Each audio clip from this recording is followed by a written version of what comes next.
হারিয়েছি তাদের পরিবার বর্গের জন্য সমবেদনা প্রকাশ করতেছি। আমি খুব অল্প সময় কিছু কথা বলবো। 2009 সালের 25 তারিখে আমরা ছিলাম পিলখানার বাহির ইউনিটে। 2025 সালে 25শে ফেব্রুয়ারিতে ঢাকায় কি হয়েছিল অরিজিনালি আজ পর্যন্ত আমরা কেউ কিছু বলতে পারবো না। 2009 সালে 26 তারিখে দূরেই কথা। পরিকল্পনা ছিল একটা সফটওয়্যারের মতো, যে সফটওয়্যারে কোনো কিছু ছেড়ে দিলে অটোমেটিকলি কাজ শুরু করে দেয়। সফটওয়্যারটা এরকম যে পরিকল্পনাটা এমন করা হয়েছিল 2025 সালের বিডিওতে যারা পরিকল্পনা করেছিল তাদের উপর না আসে, এই জন্য এমন একটা সিস্টেম সৃষ্টি করেছিল যে সিস্টেমের মাধ্যমে দেশের বিভিন্ন ইউনিটে এই ঘটনাটা ছড়ায় যায়। আপনারা লক্ষ্য করবেন 2009 সালের 26 ফেব্রুয়ারি বাহির ব্যাটালিয়নের বাহির ইউনিটে ঘটনাগুলো একই রকম ছিল। হঠাৎ করে মাইকিং করা একই সময়ে, হঠাৎ করে ঘোষণা দেওয়া একই সময়ে, হঠাৎ করে ঘোষণা দেওয়া আর্মিরা আমাদের ঘিরে ফেলেছে একই সময়ে। ঠিক এর আগের দিন রাত্রে আমাদের যে ইউনিট প্রধানেরা ছিলেন, যারা আমাদের কর্তা ছিলেন সেনাবাহিনীর অফিসাররা, অধিকাংশ অফিসাররা আমাদেরকে তারা চলে গেছিলেন। কিছু কিছু সেনা অফিসাররা আমাদের ছিলেন, যারা ছিলেন তারা আমাদেরকে নেতৃত্ব দিয়েছিলেন এবং সন্ধ্যায় আমাদেরকে একত্রিত করে তারা ব্রিফিং করেছিলেন যে ঢাকায় কি হয়েছে হোক, সমস্যা নেই, তাতে কোনো কান দেওয়ার দরকার নেই, আপনারা নিশ্চিন্তে থাকুন, কোনো সমস্যা হবে না, আমরা আপনাদের পাশে আছি। এই অফিসার মহোদয়রা যতক্ষণ আমাদের পাশে ছিল ততক্ষণ কোনো কিছুই ছিল না।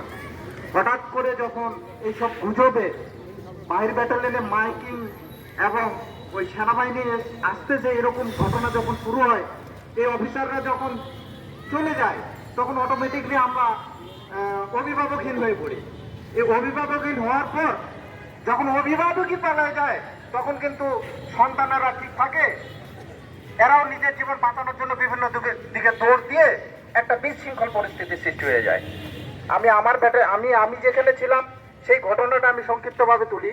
আমি একটা কোর্সে ছিলাম, বিশেষ পেশা বাইতুল ইজ্জত, বিসিসি কোর্সে। সেই কোর্সে আমাদের যিনি উইং কমান্ডার উনি স্বয়ং আমাদের সাথে ছিলেন।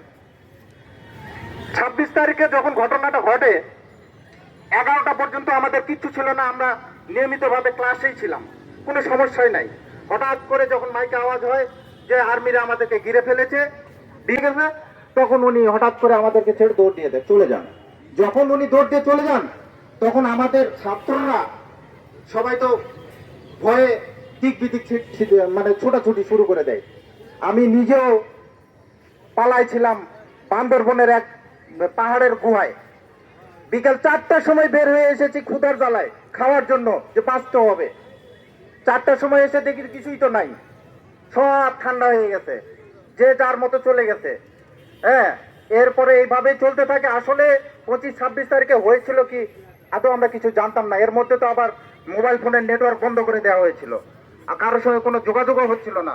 শুধুমাত্র বাবা মার সঙ্গে একটু কথা বলেছিলাম যে আমরা হয়তো আর বাঁচবো না। আমাদের অনেকভাবে ইয়ে করা হয়েছে, বিভিন্নভাবে আমাদেরকে করা হয়েছে যে আপনারা এই করেন ওই করেন, তাহলে আপনারা বেঁচে যাবেন, সাক্ষী দেন, বেঁচে যাবেন, এটা অনেক রকম কথা বলেছে। যাক, 2009 গেল, 10 গেল, 11 গেল, কোনো কিছুই নাই। হঠাৎ করে 2012 সালে আমাদেরকে আবার ডেকে নিয়ে যে সে আবার তদন্ত শুরু করলো, করে আমাদেরকে ওই প্রহসনের তদন্ত করে আমাদেরকে বাড়ি পাঠিয়ে দিল। আমি আপনাদের মাধ্যমে জানাতে চাই আমরা আসলে একজন নির্দোষ, আমরা সম্পূর্ণভাবে নির্দোষ। যদি সঠিকভাবে এই তদন্তটা হইতো তাহলে ইনশাল্লাহ অবশ্যই আমাদের কিছু হতো না, এটা আমরা গর্বের সহিত বলতে পারি। আমি আপনাদের মধ্যে জানাতে চাই আজকে আমরা এখানে দাঁড়িয়েছি আমাদের অধিকার নিয়ে। আমি জানাতে চাই যে আমাদের অনেক বিডিআর ভাইয়েরা এখনো পর্যন্ত জেলে আছে, নির্দোষ, খালাস পেয়ে গেছে, তারপরেও তারা জেলে রয়ে গেছে। এদের পরিবারগুলোর কি অবস্থা? কেউ কি একবার খোঁজ নিয়েছে? কেউ নেই নাই।